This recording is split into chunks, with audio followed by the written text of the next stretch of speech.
I know I haven't covered that many movies yet, but of all the ones that I have done or may do in the future, none is more deserving of the title Dumb Movie than Death Race 2000. I saw it at a drive-in when it came out in 1975 with Linda, my girlfriend at the time. I spent most of the film laughing while she spent the bulk of it trying to look at anything else. Some of the action was a little too much for her to handle. The setting is the far-off, distant year 2000. In the year 2000. Oh, stop that. It's a dystopian future, though it doesn't seem to be a post-apocalyptic one. The United States has become a dictatorship, basically a one-man show.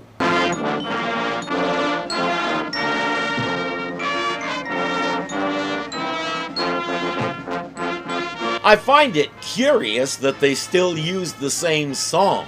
Maybe the big boss rewrote the lyrics so they're about himself. On the other hand, the song does glorify violence, so it's right up his alley just like it is.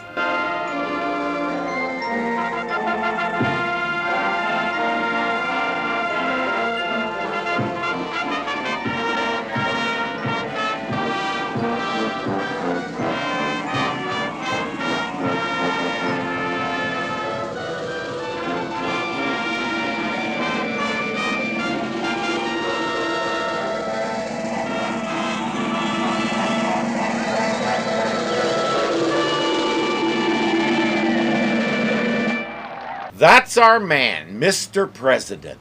We saw his version of the American flag as it was going up. Oh, great American multitude and sports fans everywhere.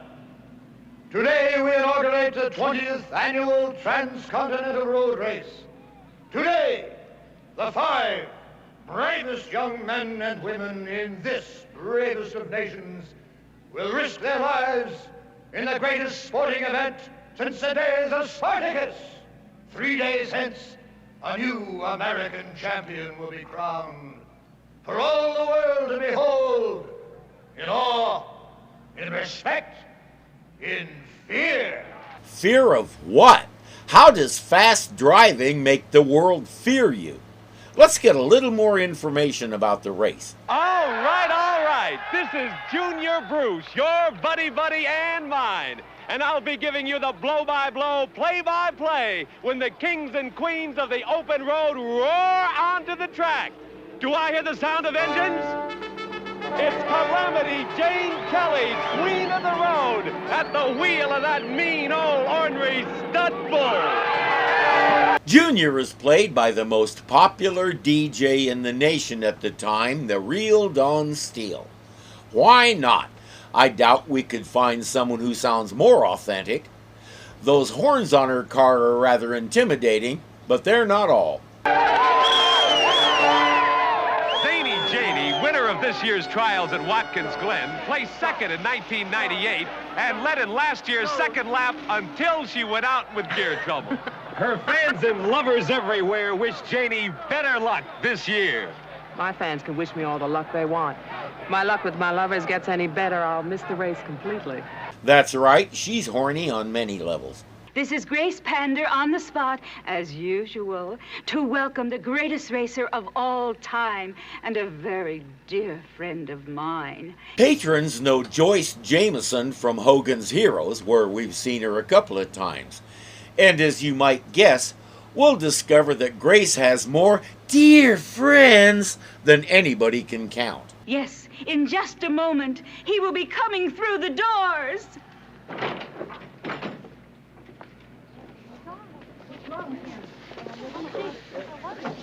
There is no cause for alarm. The patient has been flown in from abroad in a state of suspended animation in order to facilitate the healing of his recent limb transplants. Here she is, that adorable swastika sweetheart, Matilda the Hun from Milwaukee, and her lovable Nazi navigator, Herman the German Fox. I'm a little surprised that Mr. President allows Nazis to exist openly, but Maybe he thinks it's just for the race. And he's right. But it's the Aryan race, not the car race. Matilda, Herman, do you think this is your turn to be first and foremost in sunny California? Today, California. Tomorrow, the world. Hiya, Herman. I hope your buzz bomb has a little more juice in its warhead this year. Whoever named your car the Bull was only half right. We last saw Roberta Collins in Kolchak the Night Stalker, and Herman is our friend Gopher from the Love Boat, Fred Grandy. We've seen him a number of times on the channel. Sounds like he's seen a bit of Jane, too. I don't think Matilda takes too kindly to that. Frankenstein, will Mr. President fly in to crown the winner of the race? Yes. Is it true that with your new mechanical arm, you can shift gears in less than a 20th of a second? Would you care to comment on that? No. How do you feel about going into the race with a navigator you've never met? You'll love Annie. She's a red-hot sex pot. She better be a red-hot navigator. That's probably why Matilda is upset. The navigator is also their personal, tension reliever. I guess Herman has more than enough tension relief to go around.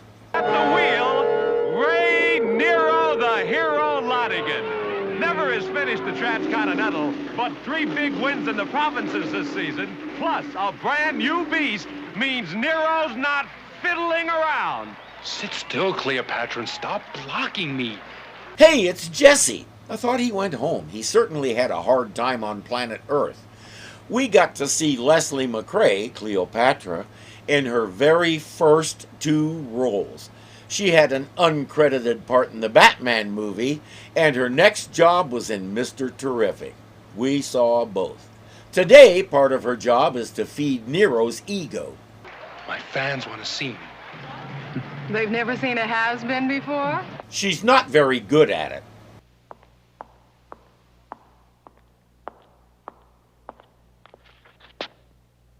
Annie Smith?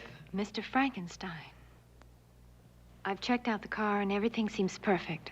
I have the route maps right here. I will check them in a minute. We will roll when everything seems perfect to me. I think we can guess why he wears that mask, going by the parts we can see. I've packed some high-protein capsules and as many adrenaline tablets as I could find. And I've also assembled a medical kit, just in case. I'm trained as a nurse.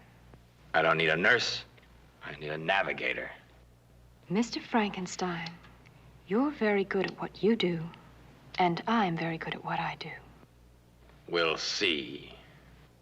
Like a number of our stars, Simone Griffith is primarily a character actor on TV. We saw her in the first season of The Incredible Hulk. This movie is rated R, so we'll be seeing more of her later. And you know, there's only one person who guns an engine like that. It's gotta be the roughest, tough guy of them all, Machine Gun Joe Viturbo! Here he comes, Machine Gun Joe, loved by thousands, hated by millions.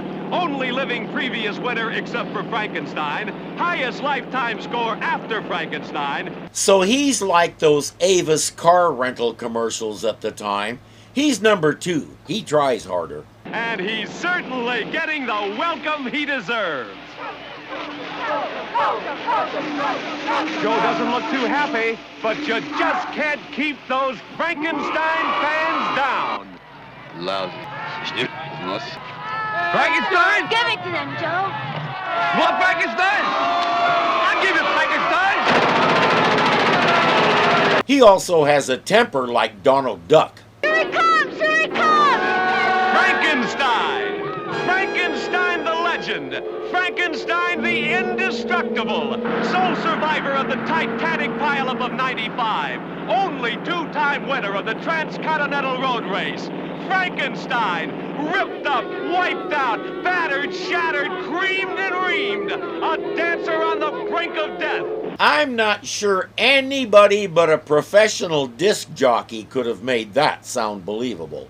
Frankenstein, who lost a leg in 98, an arm in 99, with half a face and half a chest and all the guts in the world, he's back. God only knows what he looks like under that mask, but he is back. In the name of Mr. President, America loves you, Frankenstein! We heard that other reporter talk about his mechanical arm, but he sounds like a walking advertisement for prosthetics. He's still driving after all that. A different career path might be healthy, Frank. David Carradine made his mark as Kwai Chang Caine in Kung Fu, which ran from 1972 to 1975. He moved into films and was a big success there. The new generation of cult film lovers also knows him as Bill, the object of Uma Thurman's affection in Kill Bill Part 2. As we know, one of the best things to come out of that movie was the band name Five Finger Death Punch. Unfortunately, the circumstances surrounding David Carradine's death sort of brushed all that aside, and today it's just about the only thing he's known for. Such a sad fate for such a good actor. All 5 cars are in starting position here at New York Memorial Raceway, ready to roll. Now, we take you to the Summer Palace and Mr. President.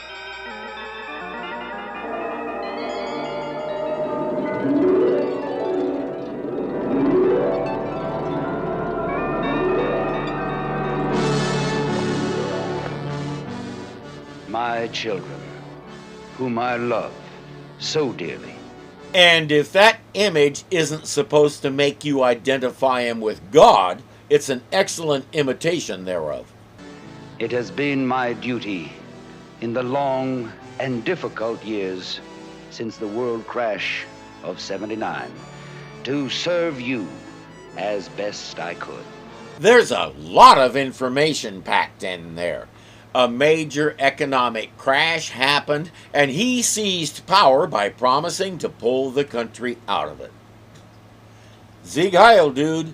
Never before in history have the masses forgone all comfort so that the spirit of genius might thrive and seek the golden key to a new time of plenty in the fertile field of minority privilege. And now, my children, the drivers are ready, the world is waiting. Once more, I give you what you want. That's a key phrase of his. He knows what the unwashed masses want, and he gives it to them. Good morning, Americans. Once again, the race is underway, with 12-hour pit stops scheduled at St. Louis and Albuquerque, home of the American Indian Museum. At this very moment, the cars are howling through the streets of Manhattan, but no points have been scored as yet. The point system will come up in a moment. If you haven't seen it before, you're gonna love it. Once again, Mr. President. I have made the United Provinces of America the greatest power in the known universe. I have also given you the most popular sporting event in the history of mankind. The Transcontinental Road Race, which upholds the American tradition of no holds barred. That must be a new tradition that arose after the crash.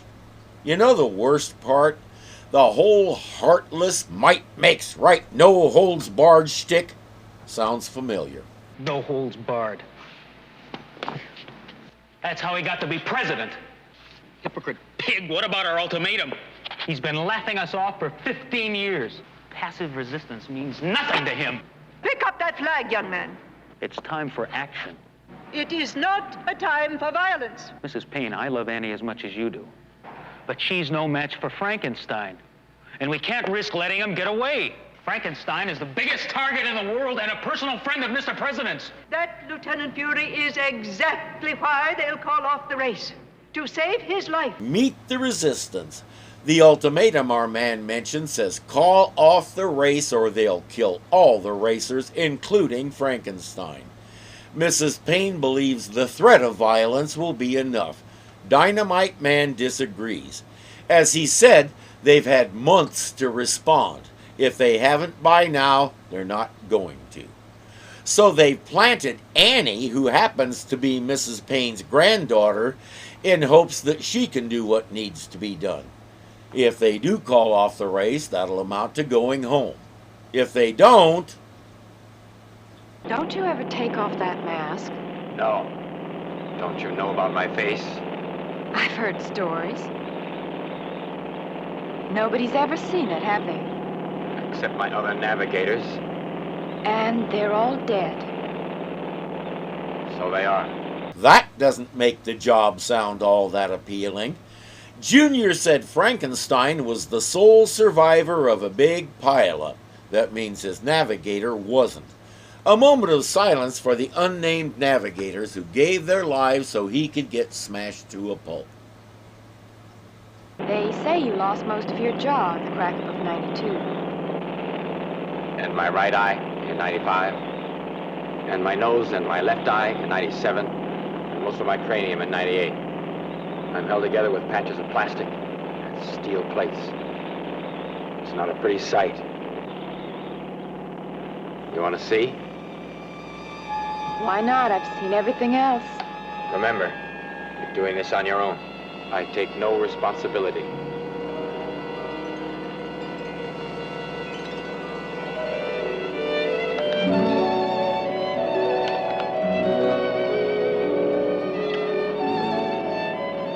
What'd you expect?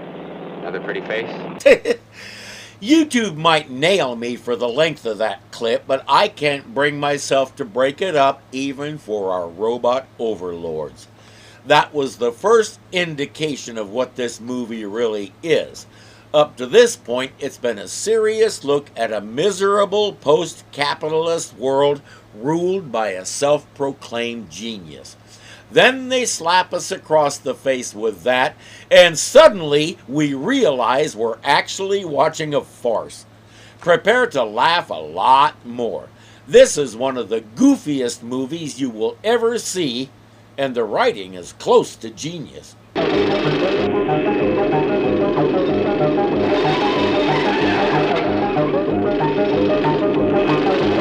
Gentlemen, why isn't one of you letting him know? A quick tap on the shoulder and point.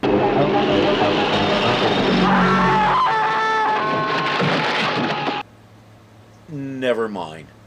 All right, and yes, sirree! A clean hit, a perfect hit, and no pain for the target. Too bad the guy was only 38. Just 2 years older, he'd have been worth 3 times the points. But for the second year in a row, Machine Gun Joe has splattered the scoreboard first. You score points by killing people. That's the short version.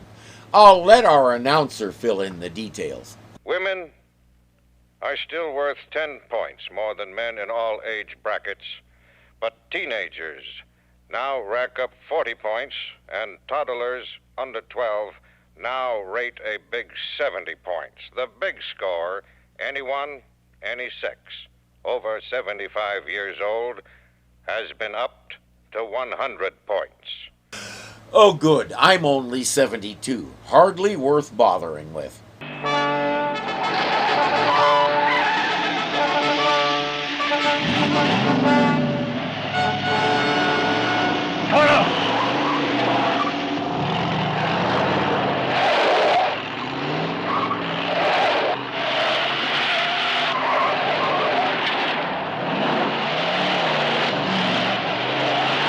I figure either he's really good with that blanket or she's really bad at hitting him. A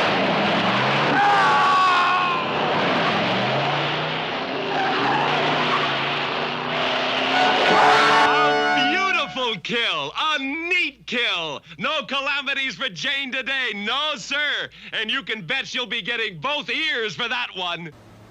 If you think that was tacky, just wait. You ain't seen nothing yet.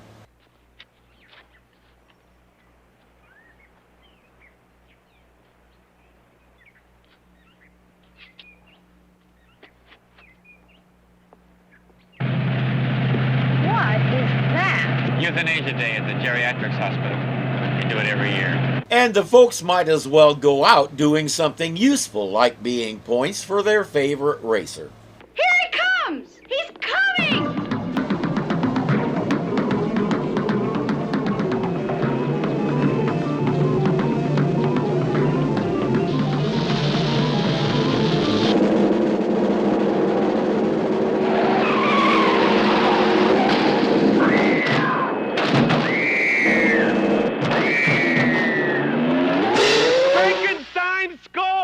Well, that was unexpected. But what kind of a score, boys and girls? Just 110 points out of a possible big 700. What do you think about that, Gracie? Well, those doctors, dear friends of mine, have been pretty smug all these years, setting up the old folks. Frankenstein must have decided it was their turn. Which only goes to show that even the fearsome Frankenstein has a 100% red-blooded American sense of humor. Oh, I see. It was just a joke. I'm sure those doctors and nurses feel better about that. And by the way, friend, have somebody dub your laugh. Gah! Annie saved those old people, and she'll deliver Frankenstein. Meanwhile, innocent people are being slaughtered on our highways. They're like Christians being thrown to the gladiators.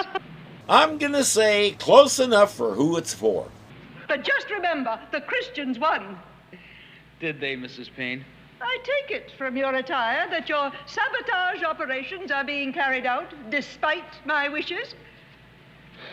Mrs. Payne, we're set to hit them with everything we've got. Then, in the name of humanity, let Operation Anti-Race begin. Please stop, Mrs. Payne. Your firm resistance is keeping us from escaping. How in the hell are we supposed to score in this graveyard? You're the navigator. That's your problem. You better think of something pretty soon or else you're going to be out in your ass. It isn't my fault everyone scored before us. You should have gone after that Boy Scout camp like I told you. I tried a goddamn Boy Scout camp. You know how fast those Boy Scouts move? And besides, they yelled at me and I got scared. Now here's something more your speed. Gotta be at least 200 points. If they scatter, go for the baby and the mother. Come on. Go for the baby, the baby! That's it. Come get baby. Bye-bye, baby. Hello, 70 points. Operation Anti-Race is off to a booming start. While the TV guys scramble to figure out what just happened, our rebels take the next step. And next year, you will be watching the race on a 50-inch, three-dimensional, octophonic video set. Oppressed Americans. The execution of the barbarian killer Nero the Hero is the people's first stroke against the evil and corrupt regime of Mr. President. She identifies herself and her movement. She says this is the beginning of the end for Mr. President's murderous regime. I have a feeling Annie or anybody else in her group would have a better, more intimidating voice, but she's the leader and she wants to do it herself. We declare war upon the bipartisan party, on Mr. President, and on that most inhuman desecration of life and liberty, the transcontinental road rape. I thank you. What the hell was that? I have no information. Is this race still on? I have no information. Well, what do you think? I have no information. He's not concerned about anything but winning. Come on, here they come. About finished. Come on. Look at that stupid hole right in the middle. They won't get through there.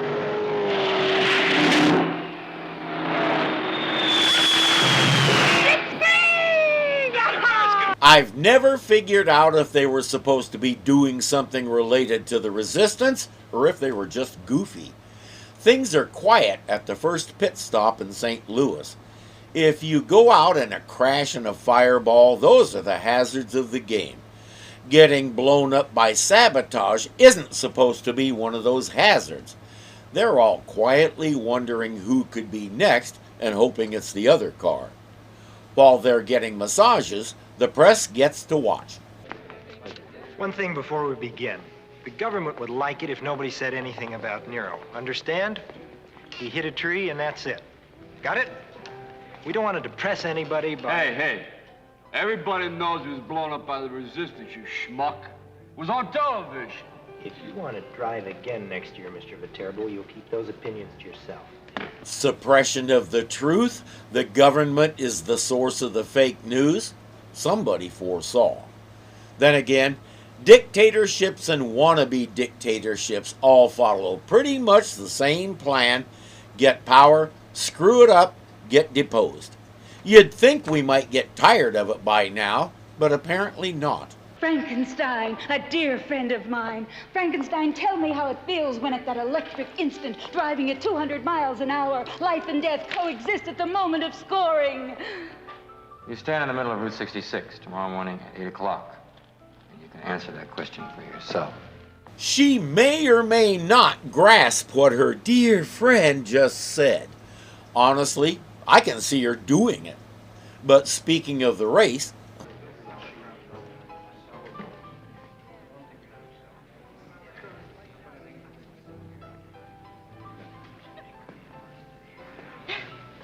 What are you doing? Get away from me. Don't go nuts. Just tell him I was whispering sweet nothings in your ear. That's not her ear. Machine Gun Joe is furious. It's okay for him to chat up Frankenstein's navigator, but Frankenstein can't do the same. I hope Sylvester Stallone had fun doing this. He was steadily making his way up the Hollywood food chain. The previous year, he starred in The Lords of Flatbush, a film about a group of teenage guys who come to realize that real life is intruding and their group dynamic is changing forever. It's also one of the most boring movies I ever saw. The year after this saw his big break with the movie that forever tagged him as Rocky Balboa, the Italian Stallion. But really, I hope that for all his following success, he still held a special little place in his heart for this bit of silly. Well, Myra, what did Frankenstein have to say to you? He didn't say anything. He didn't... What did he say? What did he say? Nothing. Look, I'm not playing games here, Myra. I want to know what he said.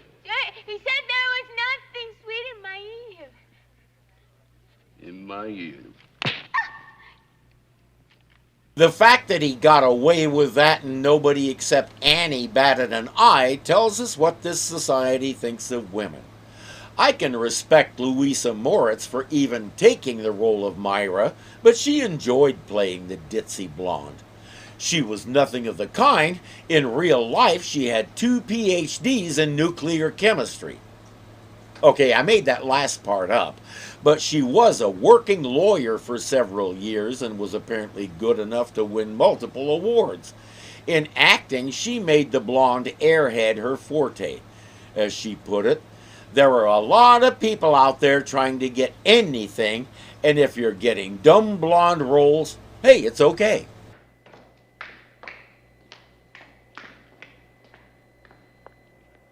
What do you want? My name is Laurie, Mr. Frankenstein. I'm head of Chapter 7, St. Louis Lovers of Frankenstein. I was chosen from over 100 girls. You offer me your body? Is that it? You want to make love to me because I drive the monster and wear this costume? She's here to offer him her body, but not the way he thinks. I wanted to meet you, Mr. Frankenstein. I wanted you to know who I am, so it would have meaning. I don't understand. So what would have meaning? We love you, Mr. Frankenstein. I know just saying it doesn't mean much. Why do you love me? Because I kill people? Scoring isn't killing, Mr. Frankenstein. It's part of the race. You're a national hero, and we want you to know we're with you 100%. Good night, Mr. Frankenstein. He doesn't understand, but I think we do. She said she was chosen. he didn't finish finding out for what. Later, Annie explains that she sent Joe down a dead-end road. Frankenstein says he won't fall for that unless he sees us go that way. Annie says, or if he's in front of us when he reaches the turnoff. The next morning, a priest invokes the blessing of Mr. President, and they're off. The flag is down and they're away with Machine Gun Joe blasting into the lead on this second lap of the great transcontinental road race. Frankenstein is making a left turn, splitting early from the pack. Look out, all you folks just south of here. Gee, Joe, there's nobody even close behind us. Where's he going? What's he doing? Hey, what are you doing? Where are we going? I dropped my glove. Let not the ruin of thy roads disrupt the tires of thy... You Chrysler! But he scored the priest.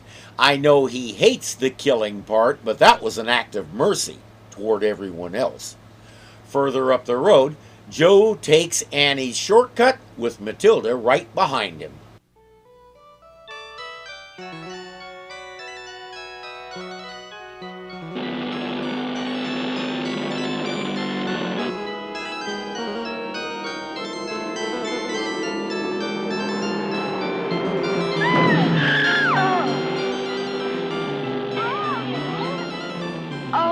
Why did she do that?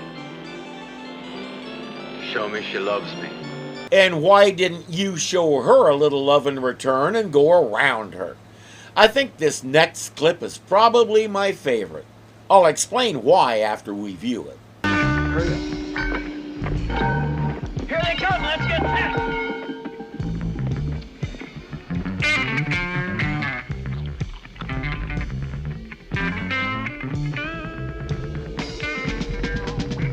I think we're playing chicken, but don't quote me on that. Chicken gang. Chicken in a basket. Chicken in a casket.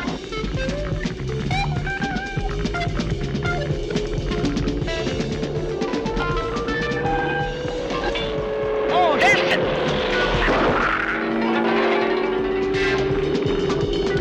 it! His last thought was, why did they cover the...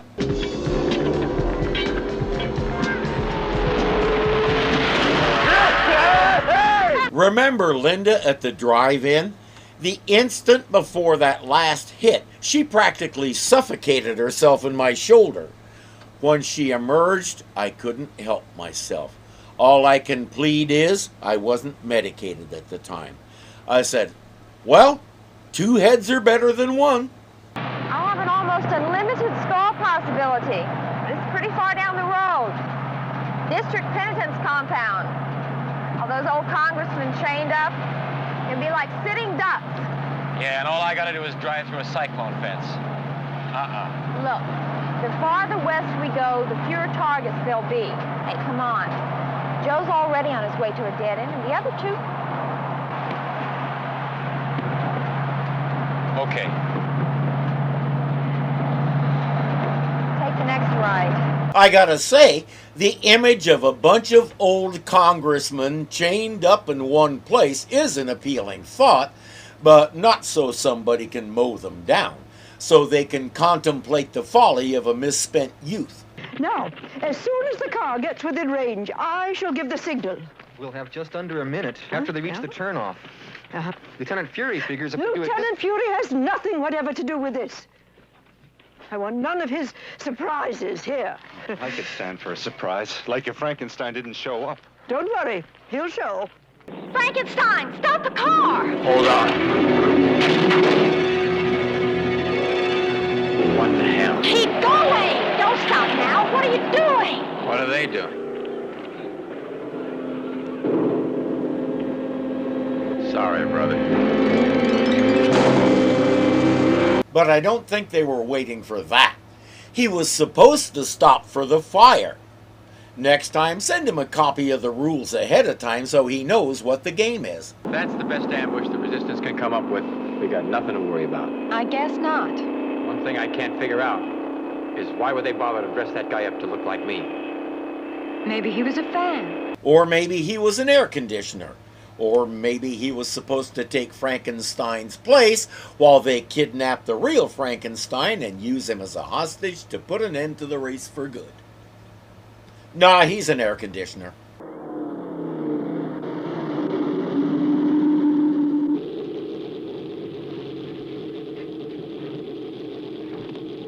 Come on over to my side. You're gonna drive for a while. Why? I'm not trained as a driver. Never mind why. Just do as I tell you.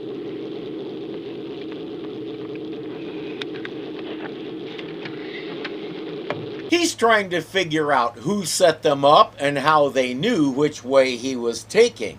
He only decided to go that way after Annie talked him into it.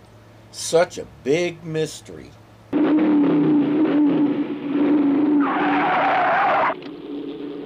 Jesus H. Christ! I'll kill that broad! What is it? Check your face! Hey, Cornball, what's the fastest way through here? Well, actually, the only way we do it is we get a bulldozer, and we trim this edge down here, and we drive through, but... No, what's the fastest way between here and Albuquerque? You gotta go back to the main highway, really. But I lose 45 minutes! That was the idea, Joe. Let's take this step by step. I've seen you before. I'm one of your greatest fans, you know that? I follow all of the races. I got pictures of you all over the outhouse. I named my favorite dog after you, Mr. Frankenstein. I did. He could have gone all day without saying that. Let the chase begin.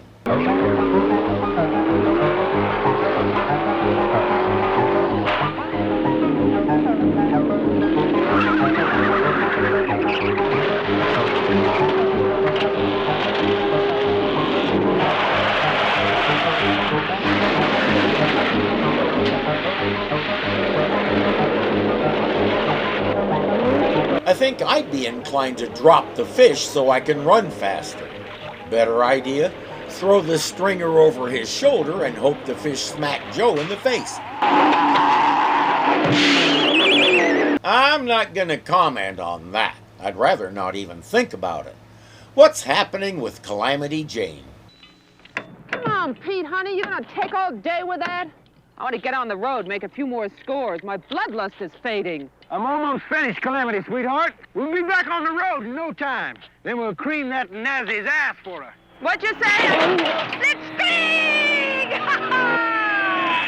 lousy bitch! I'll kill you for that! Nobody scores my navigator and gets away with it.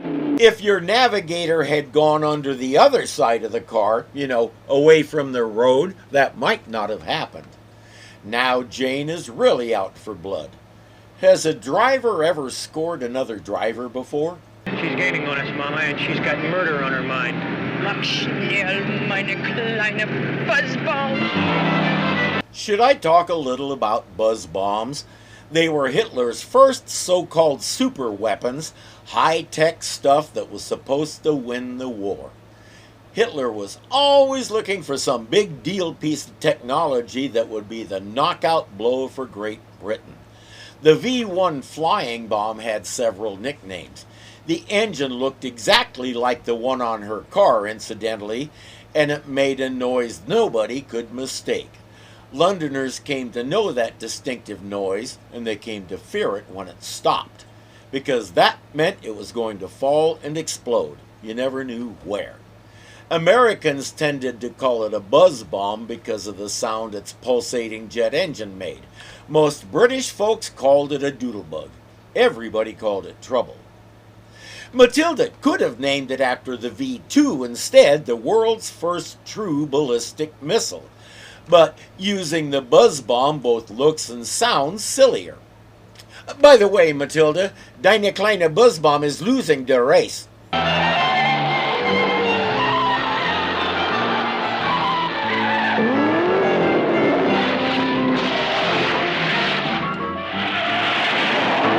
Or not. Further up the road, some guys are setting up a detour.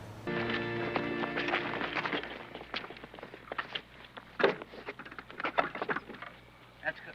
All right, 3, 1, 2, 3. Put it. Easy, steady, she goes. If they expect that to work, they're in the wrong cartoon. I mean, movie. A detour. I really needed that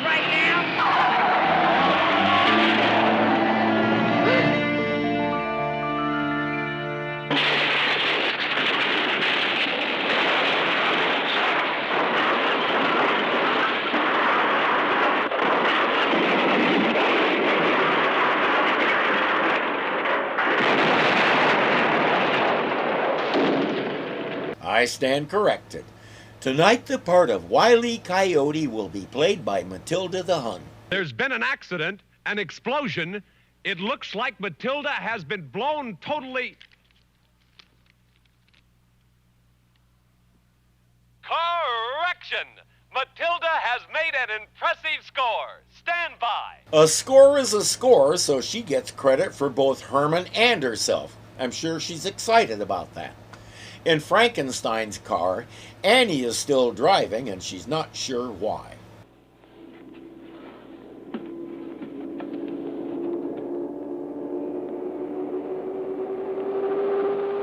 Looks like an easy score.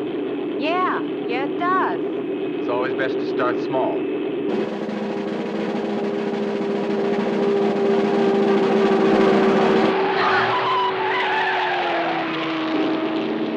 I missed him. Shucky darn. That was about as subtle as a full-page newspaper ad. Can she get any points for the tire? Take some practice. Before it comes easy? It never comes easy. Keep your eyes on the road. How far is it to the penitence compound? Oh, maybe 20 miles. Stop the car. He makes her get out and walk around the front of the car to get in the passenger side.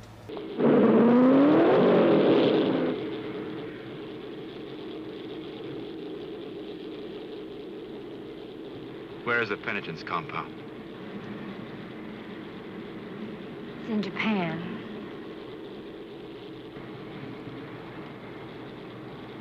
Get in. I'm not sure we can afford the time for a detour to Japan, but they're close to understanding each other now. She explains their plan, and all he can do is laugh. He's a national hero today, but let someone else win this race, and within 2 weeks, people will be saying, "Who?" At the next pit stop, the racers are scared and angry. Look, what we got here is a race, a sporting event. Not some kind of daredevil stunt. I want some kind of protection. You should have given us an escort right after Nero got it. Go on, Joe, score any escort, wouldn't you, Hey, you want to zip your lip, Myra? Huh?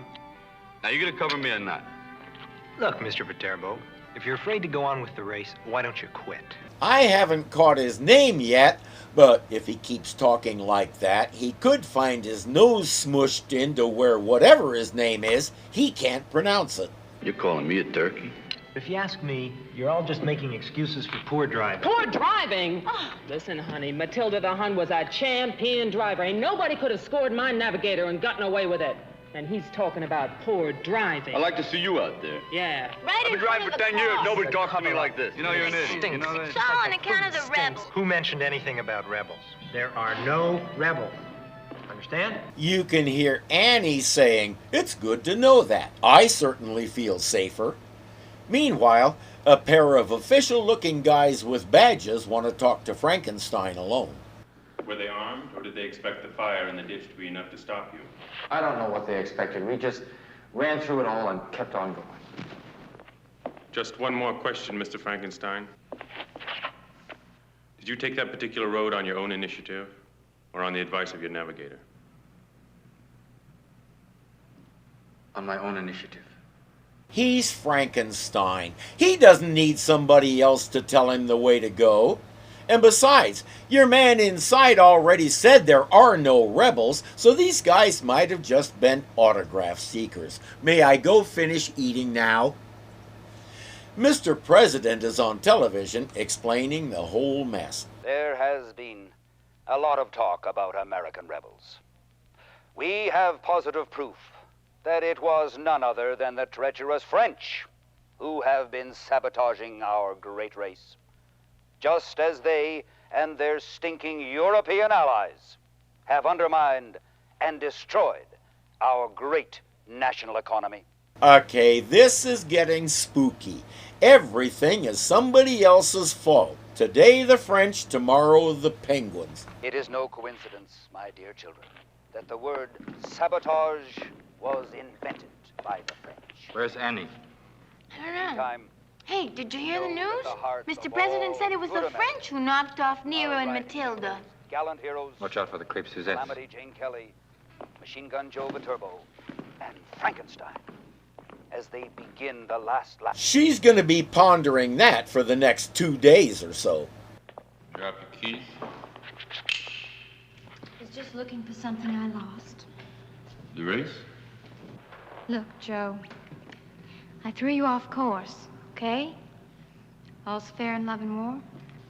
I'm glad to hear you say that, Annie, because what we got going here definitely ain't love. Well, then why don't we just forget about it? You know, Annie, it's too bad things ain't like they were in the old days when we just take somebody in an alley and blow the brains out. He doesn't have his gun with him, so he'll do the next best thing. How does it feel to know you're going to spend the rest of your life in pain? The rest of your life. It's about a minute and a half. Hey, Frankie, I'm glad you came here. I caught your navigator trying to screw around with the car, so I thought I'd come out and have a look at what was going on. You know what I mean? Hey, come on, Frank.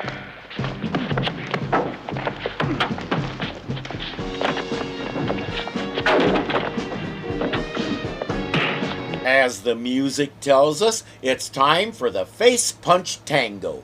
Frankenstein insists on leading.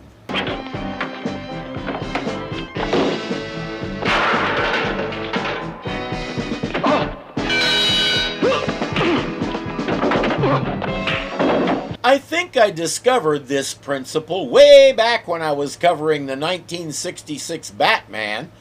Bad guy always goes for a weapon first. Since I realized it, I've seen it more times than I can remember, and it's one that you can pretty well take to the bank. And when he does go for a weapon, it's usually about as effective as those were.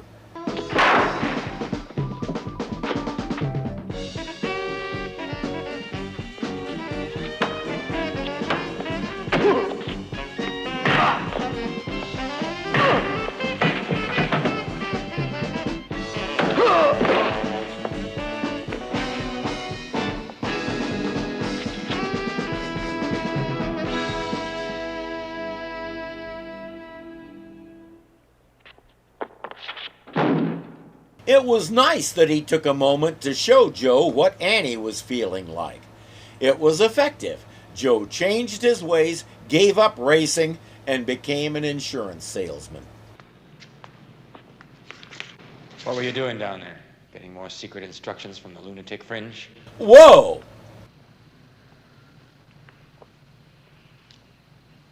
Why don't you just turn me in and get it over with? He has his reasons. She says, I have a job to do. He says, your job is pointless. There's no reason for you to sacrifice yourself for it. Who are you anyway? Nobody.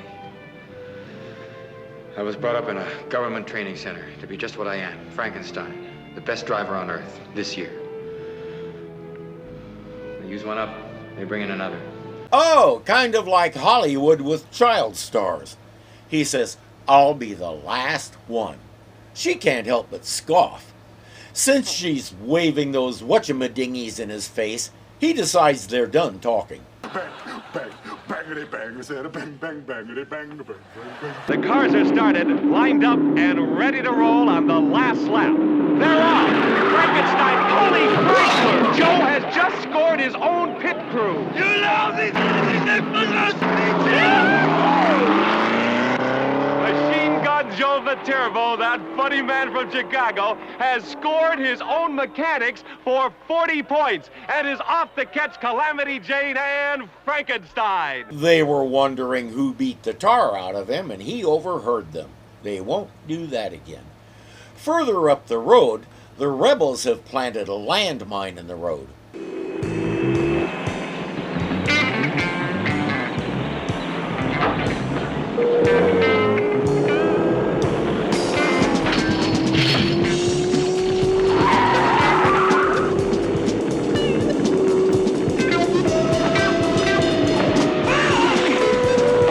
Next time, send Mrs. Payne. I have a feeling she fights better. The guy on the bike is about to become points for Calamity Jane.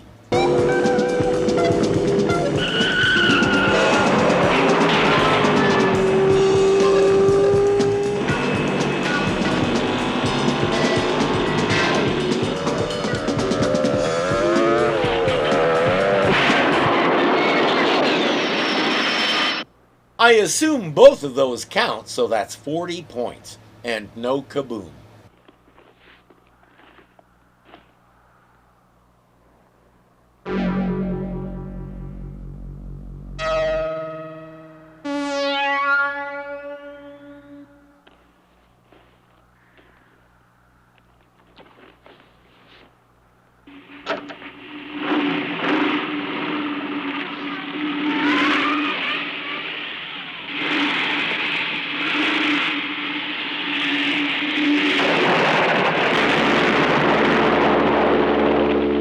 I stand corrected. She sure worked hard for it.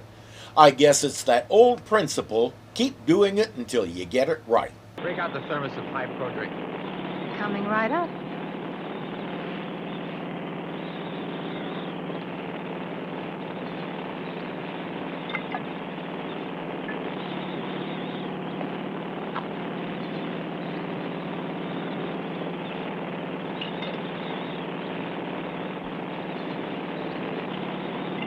Those big multivitamins taste like dung and make him gag, so he dissolves them in his drink.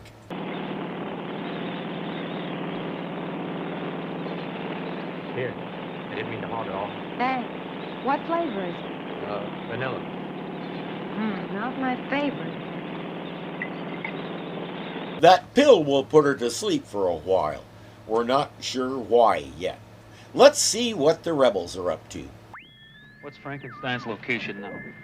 He's about 50 miles out, Lieutenant, and coming fast.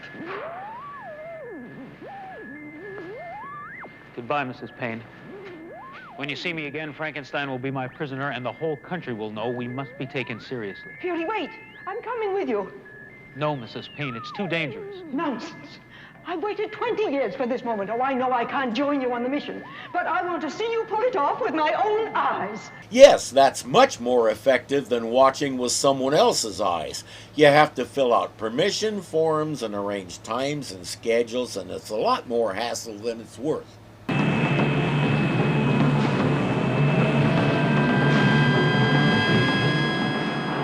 Frankenstein, stop right now. We want to talk to you.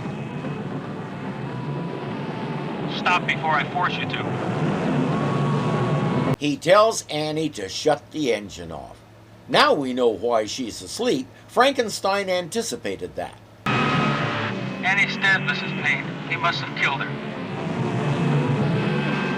Now I'm really gonna let him have it. If she was dead, she wouldn't be in the car.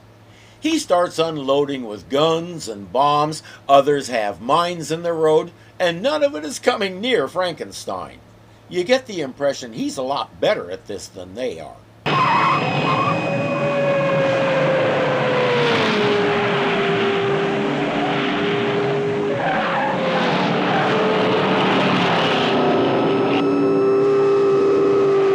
The guy in the white car is another Frankenstein impersonator.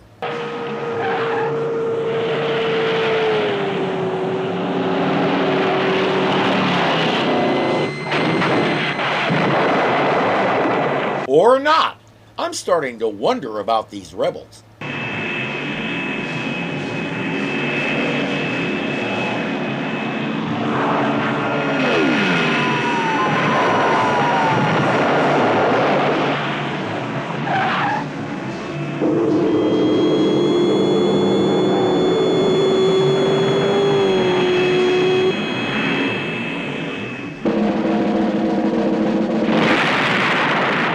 Now I'm wondering more.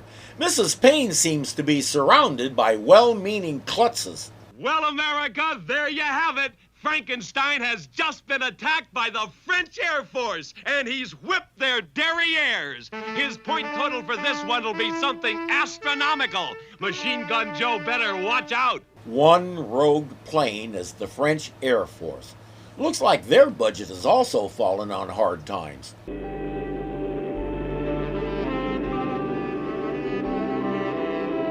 Right on schedule. Hey, what happened? I slipped you a 30-minute sleep X. Didn't want you doing something back there we would both regret. Did they attack us? According to the radio, we were attacked by the French Air Force. Was the plane shot down? Even those Swiss doctors couldn't have helped. Considering what was left of them, let's put it this way. When he started shaping the earth, even God had to have something to work with. I'm sorry. I know they were your people. But I can't let anything stop me now. They didn't expect you to give up easily. They were prepared for whatever happened. That's why he's still running loose and they're not, right? Oh my God, you've been hit. I'll make it. I'm sorry things worked out this way. It's not over yet. I'm afraid it is. Hey!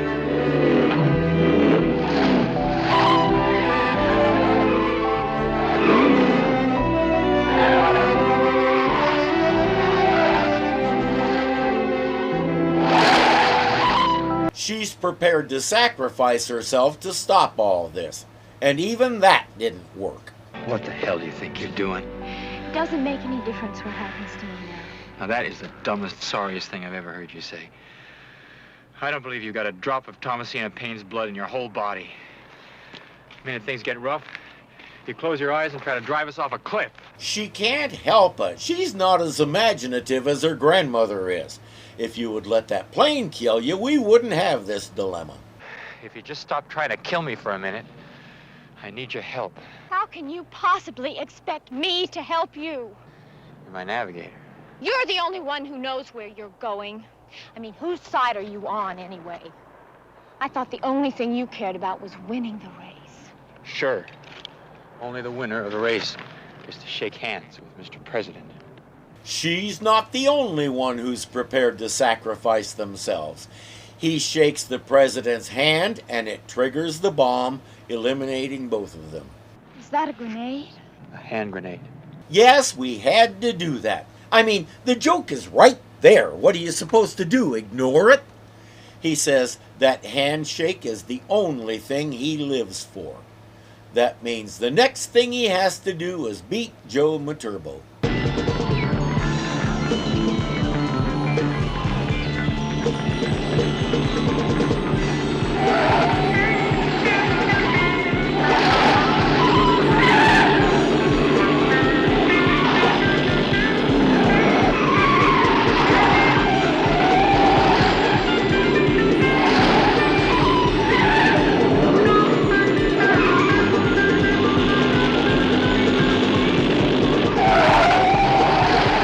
The part of Machine Gun Joe Viturbo is now being played by James Bond. That skid sends him through a field and onto a different road.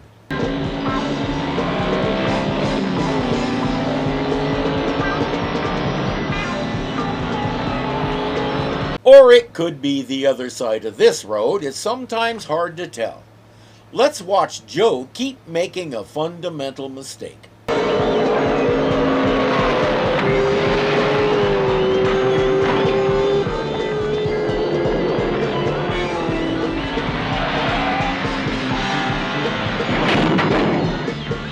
Stop looking back, Joe. No matter how you do it, it's going to slow you down and give him an opening. It's the same if you're running from something.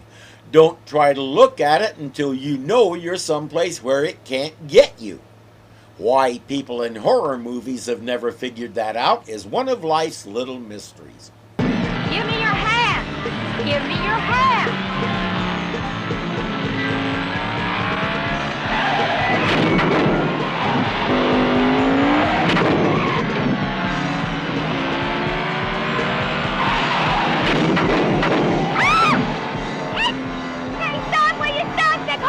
What is that?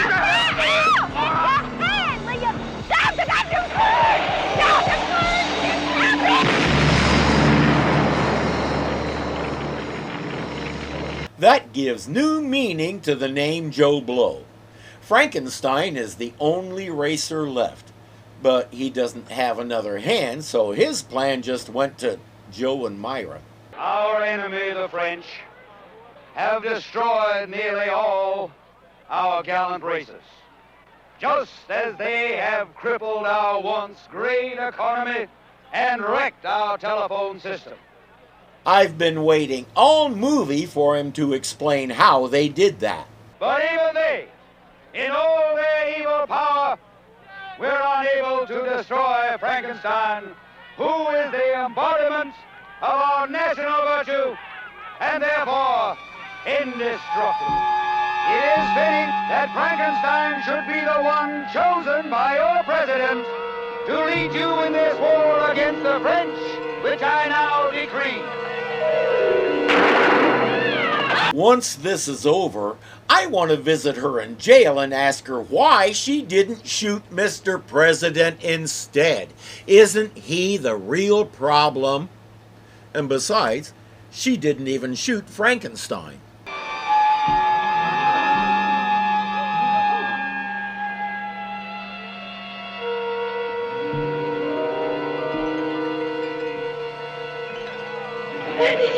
Yes, it's Annie. I told you to shoot Mr. President instead. Frankenstein.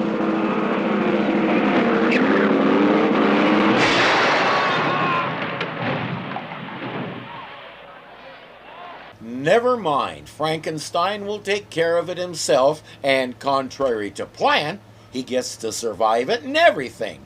Contrary to another plan, so does Annie. Mr. and Mrs. President Frankenstein, dear friends of mine, can you tell us what your first official acts will be? I plan to pension off the secret police, restore free elections, end minority privilege, and move the seat of government back to New Los Angeles. The country has been governed from abroad long enough. Yes, but are the French off the hook? President Frankenstein, is it true that you are now accepting rebels into your government? Well, since I have accepted one into my house. President Frankenstein has appointed my great-grandmother, Thomasina Paine, in view of her experience in the field, as the Minister for Domestic Security. And I plan to deal very harshly with rebels. Anybody who is unhappy with happiness can go find someplace else to live. Like France? Are they off the hook for all the stuff the former president accused them of? What about the race? The race is abolished. Abolished? That's right. We feel that the country no longer needs this gratuitous display of violence to show the world that its virility is still intact. Right. But Mr. President Frankenstein, isn't it true that as a racer, your popularity depended entirely on violence? I'm afraid I shall have to let my press secretary answer that question. Just as soon as he gets one, they'll call you. Until then, these two have places to be. Stop annoying Mr. President with impertinent questions, Junior. It's the race, man. President Frankenstein, you can't call off the race. The American people won't stand for it. Get out of the way, Junior.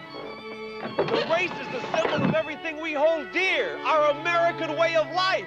Sure, it's violent, but that's the way we love it. Violent, violent, violent. And that's why we love you. Frank, do we have to listen to this? Be violent. No. You wouldn't abolish the race.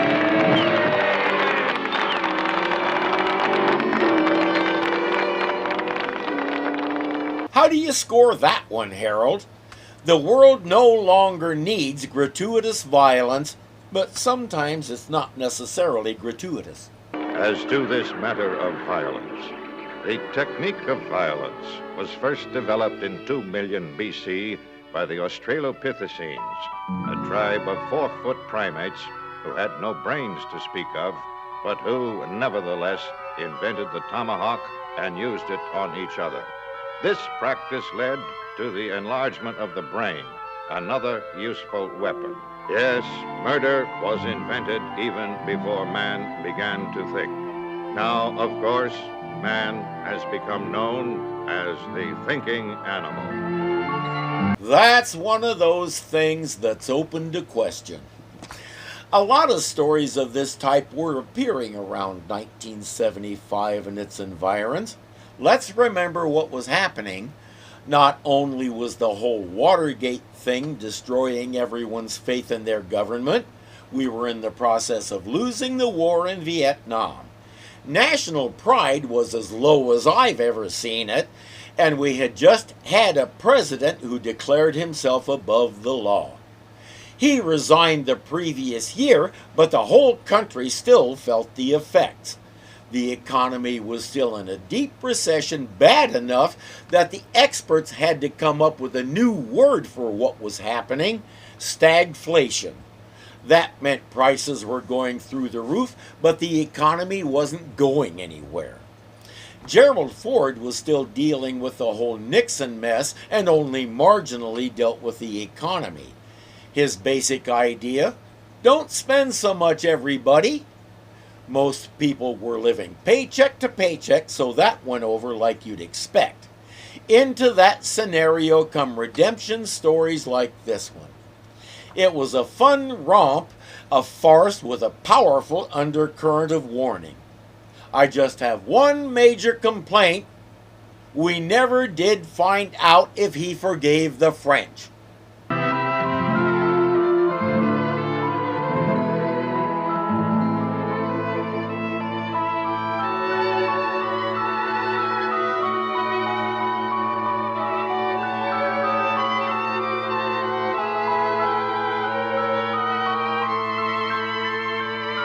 I find it curious that they still use the same song. The same song.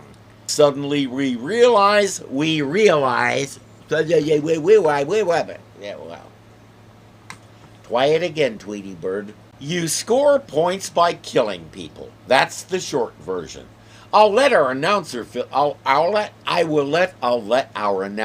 Okay.